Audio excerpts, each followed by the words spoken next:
This video will show you how to add functionality and some cool features to your WordPress website by way of adding what's called plugins. If we log into our dashboard area, and you can do that by putting your URL to your website in the browser bar, then typing /wp-admin, and then if you're not already logged in, then it will prompt you to log in by popping up a little box here that asks for your username and your password. Enter those two details and then you'll end up here. At this point we come over here to plugins, go to installed plugins. This will show you all of the currently installed plugins, and as in this case, if there are new versions available, in which case you could update now. I would go ahead and make it a point to keep all of your plugins, all of your themes, even your core installation fully up to date. It's just a good practice to get in. Now, these are your current list of plugins, or at least my current list of plugins. If you wanted to activate these plugins, or if you wanted to edit them, which until you're really familiar with what you're doing with these programs, I would not mess with that. Or you can also delete the plugins, because even by editing a plugin, it can in fact damage your entire site. So you want to be wary of that little link right there. Now, if you wanted to add new plugins, which is kind of the gist of this video, come on up here to Add New, or over here under the Plugin subpanel, you can click on Add New here, and that'll take you to the same place, which is here. And you can see the links to the popular tags here. So this can give you an idea as to what a lot of other people are adding to their WordPress website by way of plugins related to Facebook or Google or images and Twitter and widgets and so on.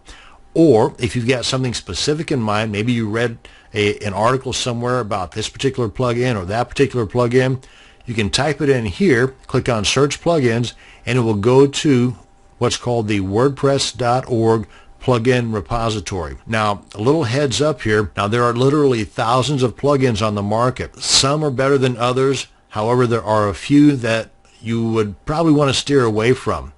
To be on the safe side, when you're first starting out, you really only want to stick with the plugins that can be found inside of the WordPress.org plugin repository. If not, then you want to be a little careful. Now, that being said, there's a lot of premium that being paid for plugins that are fine and dandy that will not be found in the WordPress.org repository, because all of those plugins are free.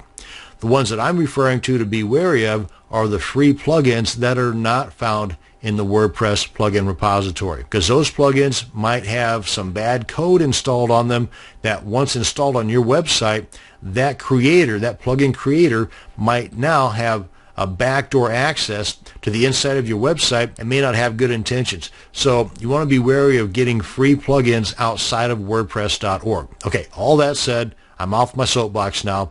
Let's go ahead and check out these options. Upload is where you can upload a plugin zip file that's already been downloaded to your computer. Featured, popular, newest, and favorites. These are all taking you directly to the WordPress.org repository, or plugin directory as I guess it's also called, but they're doing so from within your website. So you're never leaving the comfort of your website. Let's try featured, and inside of here you can see some of the featured plugins, and here you can get the ratings. You can get a bit of a description of that particular plugin. But to install one of these plugins, you just simply click on Install Now, and it'll give you a little message here warning you, are you sure you want to do this? Which is cool, because that way it just gives you a chance to back out if you don't want to. Then you just click on OK, and at this point the plugin is being installed, but it's not active on your site yet.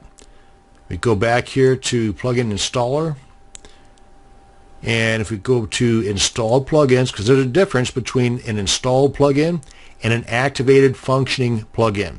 Right now, this guy is installed on our WordPress website, but it's not active. To activate it, you just click on Activate right here, and it's good.